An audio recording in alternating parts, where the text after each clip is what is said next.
Hello Anjali. मैं रुचि बोल रही हूँ। हाँ रुचि, बोलो। आज तुझे मेरी याद कैसे आई? नहीं, याद तो तुम्हारी रोज ही आती है डियर। तू तो मेरी सबसे अच्छी सहेली है। बस समय नहीं मिल पाया इधर कुछ दिनों से तुझसे बात करने का। और बताओ, तुम ठीक हो ना? और प्राची कैसी है?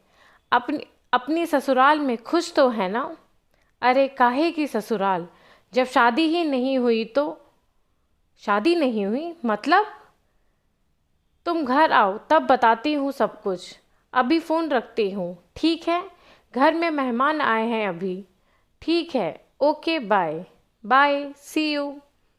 फ़ोन रख। मैं सोचने लगी कि आखिर ऐसा क्या हुआ जो शादी नहीं हुई। अंजलि मेरी कलीग थी। पहले हम दोनों एक ही ऑफिस में काम करते थे। वही मेरी उससे मुलाकात हुई थी। धीरे धीरे हम दोनों में अच्छी दोस्ती हो गई थी। दोनों एक ही शहर में थे तो आना जाना भी होता रहता था। फिर उसे दूसरी कंपनी में जॉब मिल गई तो हमारा रोज़ का मिलना भी बंद हो गया। हाँ, फ़ोन पर उससे बात होती रहती थी। कभी कभार आना जाना भी होता रहता था। अभी 10 दिन पहले ही तो वो मेरे घर आई थी अपनी बेटी की शादी का कार्ड देने। बता रही थी कि अगले हफ्ते शादी है। कितनी खुश थी कि उसकी बेटी की शादी इतने अच्छे घर में हो रही है। लड़का बेंगलुरु में मल्टीनेशनल कंपनी में जॉब करता है। लाखों में सैलरी है। अपना फ्लैट, गाड़ी, सब कुछ है। मेरी बेटी खूब खुश रहेगी वहाँ। बताते हुए उसके चेहरे से खुशी साफ झलक रही थी। ये तो बहुत खुशी की बात है। बधाई हो तुझे। लेकिन ये बता, तूने लड़के के बारे में, उसके घर वालों के बारे में सब अच्छे से पता कर लिया है ना? सारी जांच पड़ताल करके ही अपनी बेटी ब्याहना। हाँ बाबा, सब पता कर लिया है। वैसे भी लड़के के पिताजी मेरे भैया के सीनियर है। भैया भाभी उन्हें बहुत अच्छी तरह से जानते हैं। काफ़ी आना जाना है उनका मेरे भैया के घर।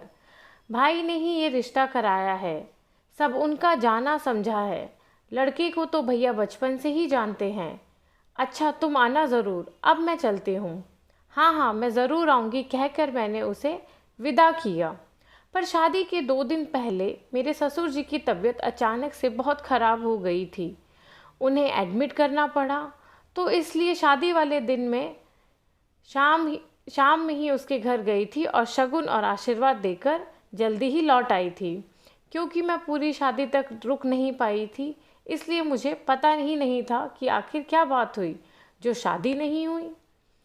इसकी वजह जानने की उत्सुकता बढ़ती जा रही थी।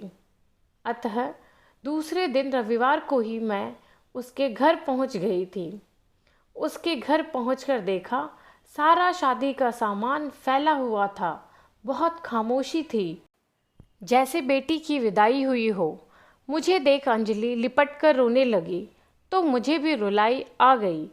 मैंने उसे ढांढस बांधते हुए इशारों में पूछा कि आखिर क्या हुआ। आओ कमरे में चलकर बात करते हैं, उसने कहा। कमरे में पहुंचते ही अंजलि बोली, जानती है रुचि, तू सही कह रही थी कि मुझे अच्छी तरह जांच पड़ताल करके ही शादी तय करनी चाहिए थी। पर तुमने तो बताया था कि तुम्हारे भैया का जाना समझा परिवार है। फिर क्या हुआ? ये रिश्ता तो तुम्हारे भाई ने कराया था। हाँ, भाई ने ही तो हमें धोखे में रखा। लड़का ड्रग एडिक्ट था। वो किसी कंपनी में जॉब भी नहीं करता था। पूरा आवारा और बदचलन था। एक बार जेल भी जा चुका है डकैती डालने के केस में। फ्लैट, गाड़ी की सब बात झूठी थी। वो तो भला हो मेरे देवर और उनके मित्र का। जब उन्होंने लड़के को देखा द्वाराचार पर, तो मुझे और मेरे पति को अकेले में ले जाकर उसके बारे में बताया। उनके मित्र पुलिस में हैं, वो भी शादी में आए थे। उन्होंने ही देवर को बताया था उसके बारे में। पहले तो मैंने उनकी बात ही ना मानी, उल्टा उन पर ही आरोप लगाने लगी कि वह चाहते ही नहीं हैं कि मेरी बेटी की शादी इतने अच्छे घर में हो। इसलिए मैंने उन लोगों को शादी तय होने तक कुछ न बताया था। तब उनके मित्र ने हमें सारी सच्चाई बताई। मुझे तो अपने कानों पर विश्वास ही नहीं हुआ कि मेरा भाई ऐसा कर सकते हैं।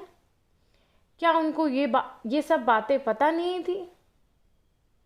मैंने भैया से पूछा कि क्या देवर जी सही कह रहे हैं, तो कहने लगे कि ये सब तो इस उम्र में लड़के करते ही है, शादी के बाद सब ठीक हो जाते हैं।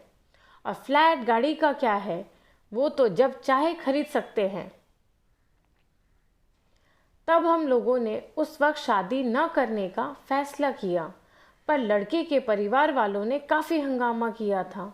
फिर मेरे देवर और उनके मित्र ने मामला शांत कराया और बारात वापस ले जाने को कहा।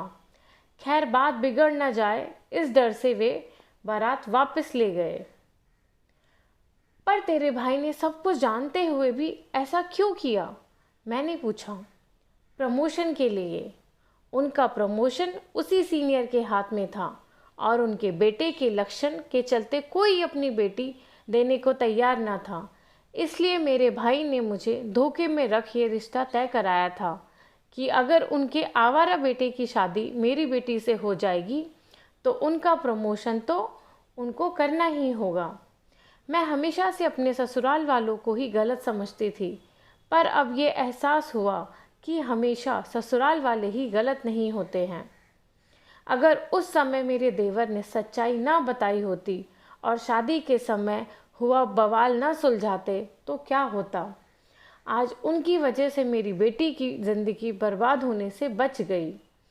उसकी बात सुनकर मैं सोच रही थी कि क्या सगा भाई ऐसा भी कर सकता है?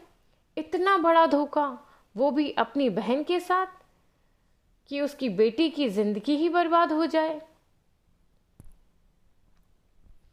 हेलो फ्रेंड्स, तो आपको ये कहानी कैसी लगी?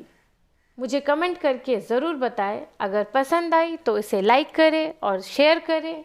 सब्सक्राइब करें मेरे चैनल को ऐसी और कहानियों के लिए। मिलती हूँ मैं आपसे मेरे नेक्स्ट वीडियो में नई कहानी के साथ। धन्यवाद।